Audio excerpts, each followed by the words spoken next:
अस्सलाम वालेकुम। आज मैंने बनाए हैं मटन के यानी बकरे के पाए।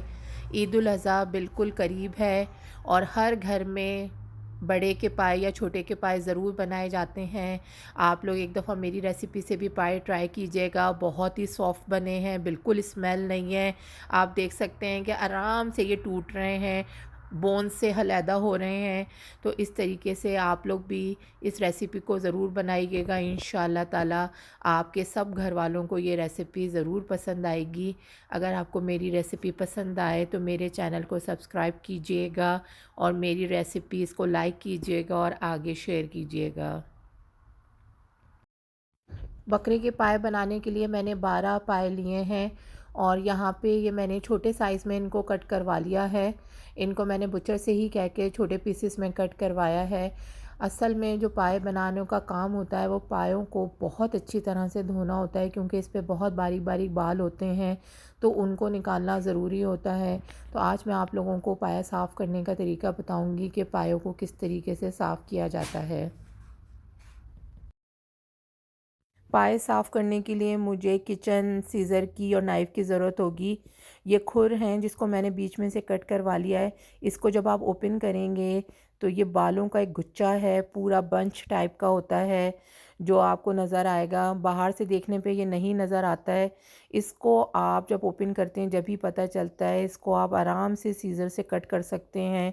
तो ज़रूर खुर को ओपन करके देखिए, अंदर बाल होते हैं बहुत बारीक बारीक से, इसको कट करना ज़रूरी है। यही असल मेहनत का काम है। उसके बाद हल्के हाथों से पूरे पायों के ऊपर इस तरह छुरी फेरेंगे तो जो छोटे-छोटे बाल होंगे वो भी, और जो इसके ऊपर पायों पे डर्ट लगा होता है, कोई भी गंदगी होगी, वो भी आपकी छुरी पर आ जाएगी। तो इस तरह से हम इसको साफ़ करेंगे। पाए साफ़ करना बहुत तसल्ली का काम है, तो इस काम में आप जल्दबाज़ी नहीं कीजिएगा। जितने अच्छे तरीके से पाए साफ़ हुए हुए होंगे तो इंशाअल्लाह ताला आपके पायों में स्मेल भी नहीं आएगी। एक-एक पाए को लेके मैंने साफ़ किया है अच्छी तरीके से, और उसके बाद मैंने 4 से 5 पानी से इसको धोया है। थोड़ी देर पानी में भिगो भी दिया था, इसको मैंने सोक कर दिया था। अच्छी तरह से धोया है ताकि कोई भी डर्ट अगर इसके ऊपर लगी हुई है तो वो निकल जाए।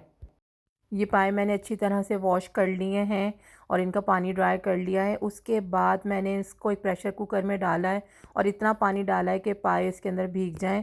इसको मैं सिर्फ़ एक बॉयल दूंगी और उसके बाद इस पानी को फेंक दूंगी। तो बस मैं पानी इसमें बॉयल आ जाता है तो इस पानी को मैं फेंक कर और फिर आगे का प्रोसेस आपको बताती हूँ।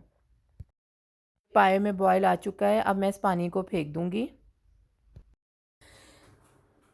अब पाए उबलते हुए जो मैं मसाले ऐड करूँगी वो आपको बताना चाह रही हूँ कि ये मैंने फ्रेश जिंजर गार्लिक लिया है। इसको मैं क्रश करके ऐड करूँगी और क्रश होने के बाद तकरीबन ये 3 टेबल स्पून बनेगा। तो कोशिश कीजिएगा कि आप फ्रेश पीस के ऐड करें। अगर आपके पास फ्रेश ना हो तो फिर आप जो पिसा हुआ रखा हुआ होता है, ग्राइंड हुआ हुआ, वो भी ऐड कर सकते हैं। उसके साथ साथ 12 पायों में मैं 2 अनियन स्लाइस करके ऐड करूँगी। तो 1 टेबल स्पून ये मिक्स गरम मसाला है, ये ज़रूर ऐड कीजिएगा ताकि जो इसकी स्मेल होती है उसको ख़त्म करने में ये बहुत हेल्पफुल होता है। इसमें दालचीनी, काली मिर्चें, एक बड़ी इलायची और लौंग शामिल है, 3 तेज पत्ते हैं, 3 टीस्पून मैंने पिसी हुई लाल मिर्चें ली हैं और 3 टीस्पून ही मैंने जो है वो सॉल्ट लिया है। उसके साथ साथ मेरा एक सीक्रेट इंग्रेडिएंट है जो मैं ऐड करती हूँ, जिसकी वजह से भी पायों की स्मेल काफ़ी हद तक ख़त्म हो जाती है, तो आप ज़रूर ये ऐड कीजिएगा। उसके लिए मैं 2 टेबल स्पून भर के मैं सौंफ ऐड करती हूँ पायों के अंदर जब पाए बॉईल कर रही होती हूँ। अब मैंने पायों में दोबारा से फ्रेश वाटर डाला है और उसमें जितनी भी मैंने आपको ये चीज़ें दिखाई हैं, अनियन, जिंजर गार्लिक, मसाले, तेज पत्ता, वो मैं सब ऐड कर दूंगी। एक बात का आप ज़रूर ख्याल रखिएगा कि अगर आप पॉट में पका रहे हैं तो आप पानी इतना लें कि वो पायों से ऊपर हो, लेकिन प्रेशर कुकर में अगर आप पका रहे हैं तो पाए उसमें बस भीग जाएं, इतने ज़्यादा आपको पानी डालना है। प्रेशर कुकर में इतनी पानी की ज़रूरत नहीं पड़ती है। प्रेशर कुकर के अंदर 35 टू 40 मिनट्स में इंशाल्लाह पाए जो हैं वो गल जाते हैं, लेकिन अगर आप पॉट पे पका रहे हैं तो तकरीबन 1.5 से 2 घंटे लगते हैं पाए पकने में। 35 मिनट इसको पकते हुए हो चुके हैं। अब मैं प्रेशर कुकर ओपन कर रही हूँ। मैं पाए को चेक करूँगी कि गल गए हैं। अगर बिलफर्स आपके पाए ना गले हों तो आप 15 टू 20 मिनट्स के लिए मोर आप इसको प्रेशर कुकर दे सकते हैं। और ये जो आपको अनियन नज़र आ रही है, ये भी 1-2 दफ़ा चमचे चलाने पे ये बिल्कुल डिज़ोल्व हो जाएगी इस शोरबे के अंदर। अब मैं पायों का मसाला बनाना तैयार कर रही हूँ। इसके लिए मैंने हाफ़ कप ऑयल लिया है और उसमें 2 अनियन मैंने थोड़े से पानी में मैंने पीस ली है और उसको मैं शामिल कर रही हूँ। 2 अनियन मैंने उबलते हुए ऐड की थी और 2 अनियन मैं पीस के और इसका मसाला बनाऊँगी। इसको हम कलर चेंज होने तक पकाएंगे। अनियन का कलर चेंज होना शुरू हो गया है। अब मैं इसमें 2 टेबल स्पून जो है जिंजर गार्लिक पेस्ट ऐड करूँगी। अदरक लहसुन डालने के बाद 4 से 5 मिनट मैंने इसको और फ्राई किया है। जो ऑथेंटिक जो पायों की रेसिपी होती है उसके अंदर ना दही डाला जाता है ना टमाटर डलते हैं, तो मैं इसके अंदर वो कुछ भी ऐड नहीं करूँगी। 1 टीस्पून मैं इसके अंदर रेड चिलीज़ ऐड करूँगी और 4 टीस्पून मैं किसी भी अच्छे ब्रांड का ये पाया मसाला है ये ऐड कर रही हूँ।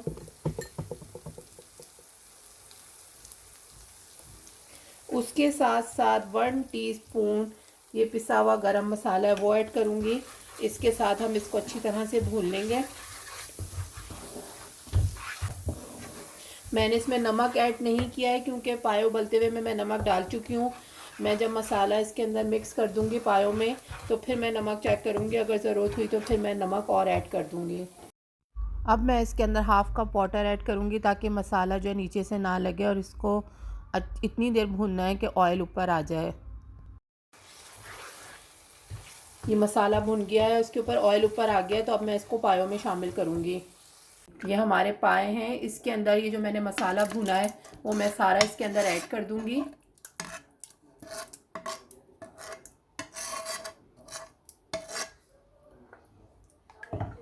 और इसके बाद मैं इसको तकरीबन 30 टू 35 मिनट्स मैं इसको दम पे पकाती हूँ। जितनी ज़्यादा देर पाए दम पे पकेंगे उतने ही मज़ेदार होंगे।